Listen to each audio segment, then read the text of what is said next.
Today we're going to talk about how to generate business and referrals from the people you know without making a nuisance out of yourself. It is a bit of an art, but once you've mastered it, it will probably seem a lot more natural to you than the prospecting methods you've been using or prospecting methods you've considered and rejected. A lot of what I'm going to say will probably fly in the face of the training that you've received on prospecting, especially training you've received on how to prospect to the people you know.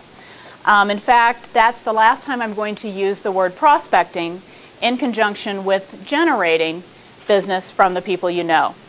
Now, why? Well, nobody gets up in the morning hoping to be prospected to that day, especially not by people that they thought cared about them.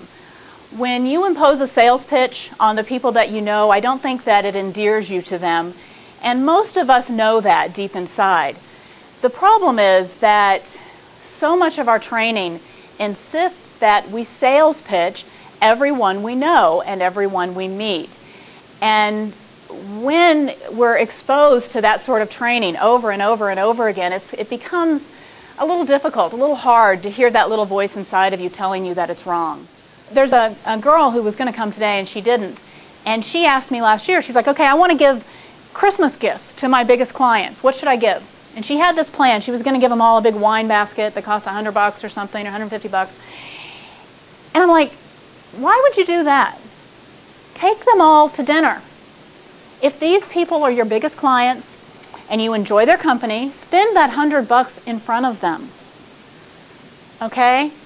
Spend time with them. Let them see that you love your job and that you're a great real estate agent and that you know your market and that you care about them. So, anytime the opportunity presents itself to spend money on somebody, you're really better off spending it that way. Another thing the same gal wanted to do was send out Starbucks cards to everybody. I'm like, why would you do that? Do you think someone's going to refer you because you sent them a Starbucks card? But I'll tell you what, if you take them out for coffee, they might. So again, always look for the relationship. Always look for a warm body to get in front of.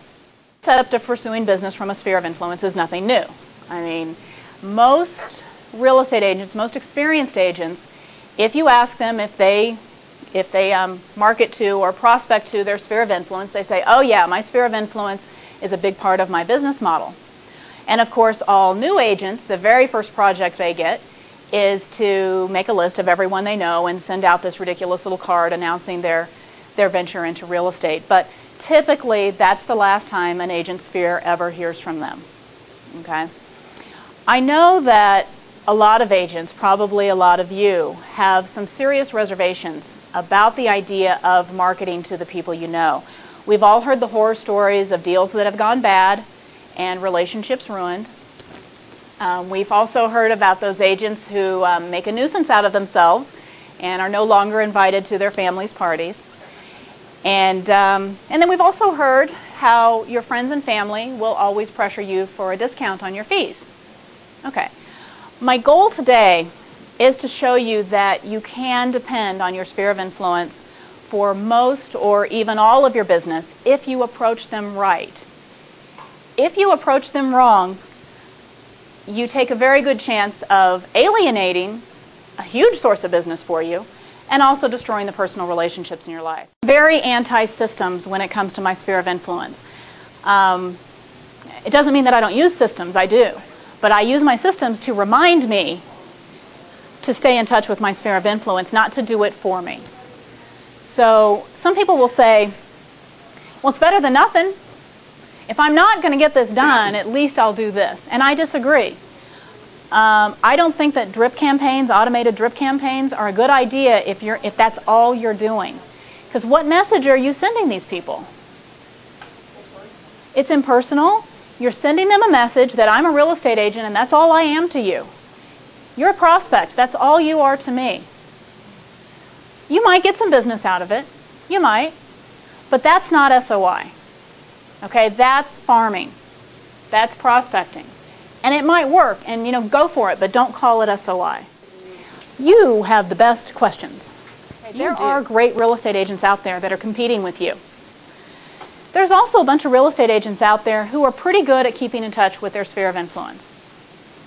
There are very few great real estate agents who do a great job of staying in touch with their sphere.